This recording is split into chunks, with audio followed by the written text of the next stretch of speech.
¿Qué tal amigos? ¿Cómo están? Bienvenidos a una nueva sesión aquí por medio del canal. El día de hoy vamos a comentar el informe 114-2019 SUNAT que ha sido emitido por la Administración Tributaria y que zanja de una vez un tema que siempre causó bastantes dudas por parte de las entidades del sector público. Se consulta si las entidades del sector público que no realizan actividad empresarial se encuentran obligadas a llevar el libro diario de manera electrónica. Cabe recordar que muchas entidades del sector público aducían el tema de que eran principales contribuyentes, pero pertenecían al Estado. La pregunta era si debían o no llevar libro diario electrónico, en el sentido que ellos trabajaban con un sistema que era el CIAF. Una salvedad importante. La consulta se refiere a entidades del sector público que no realizan actividad empresarial. Recordemos que, por otro lado, existe dentro del sector público las empresas. Estas empresas bajo supervisión de FONAF. Obviamente, ellas sí utilizan, por ejemplo, entre otras cosas, el Plan Contable General Empresarial. Entonces, esto más bien se refiere a entidades que no realizan actividad empresarial, pero que forman parte del Estado. Veamos entonces el análisis pertinente.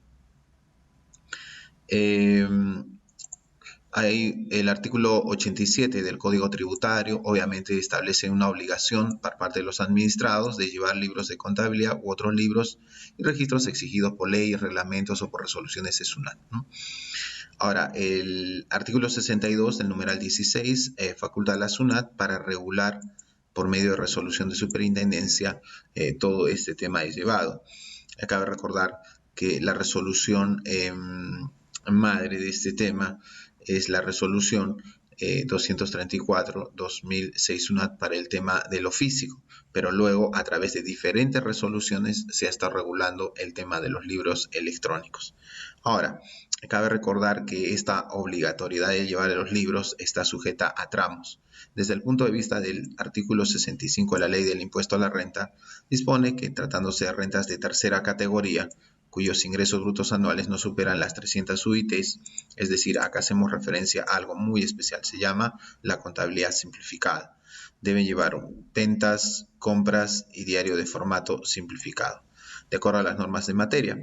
Luego, los perceptores de rentas de tercera categoría que generen ingresos brutos desde 300 hasta 1.700 UITs, entiéndase lo que se llama media contabilidad, tienen que llevar, dependiendo de los tramos, de 300 a 500 UITs, compras, ventas, diario mayor, de 500 UITs hasta 1.700 UITs, libro, inventarios y balances, compras, ventas, diario y mayor.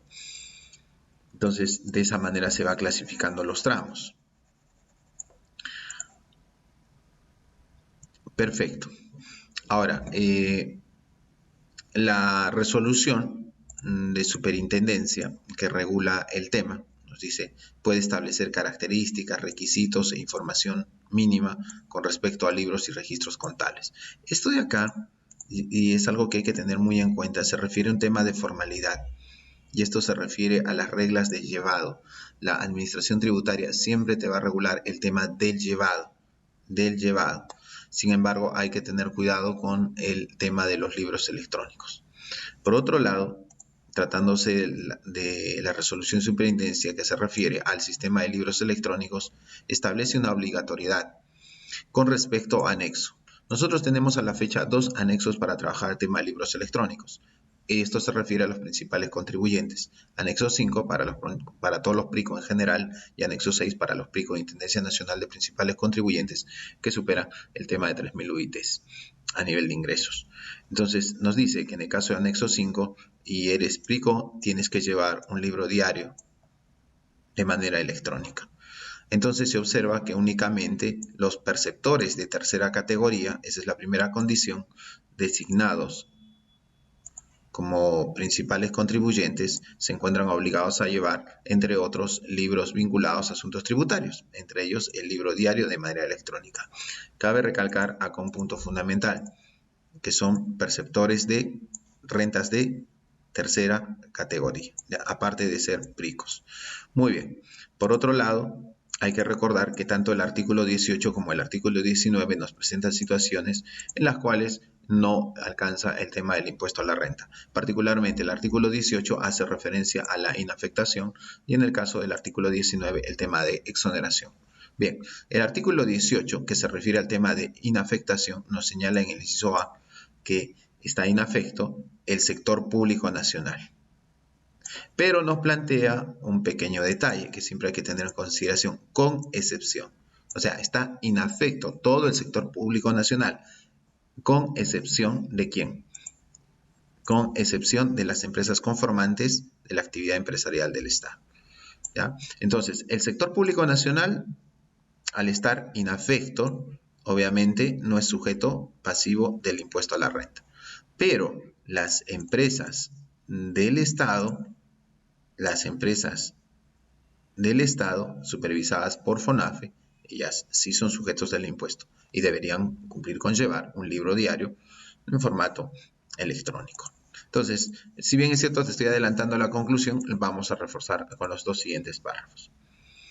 En tal sentido, que las entidades del sector público nacional, listo, y acá viene la regla, con excepción de las empresas conformantes de la actividad empresarial del Estado, que nos dice no son perceptoras de rentas de tercera categoría. Entonces, si no son perceptoras de rentas de tercera categoría, porque no se encuentran afectadas al impuesto a la renta, están dentro del artículo 18, todo lo que es inafecto, entonces, ¿cuál es la conclusión? La conclusión es que no se encuentran obligadas a llevar libro diario de manera electrónica. ¿Ya? Entonces, hay que tener cuidado con ese tema particular. Entonces, conclusión, las entidades del sector público que no realizan actividad empresarial no se encuentran obligadas a llevar el libro diario de manera electrónica para efectos del impuesto a la renta.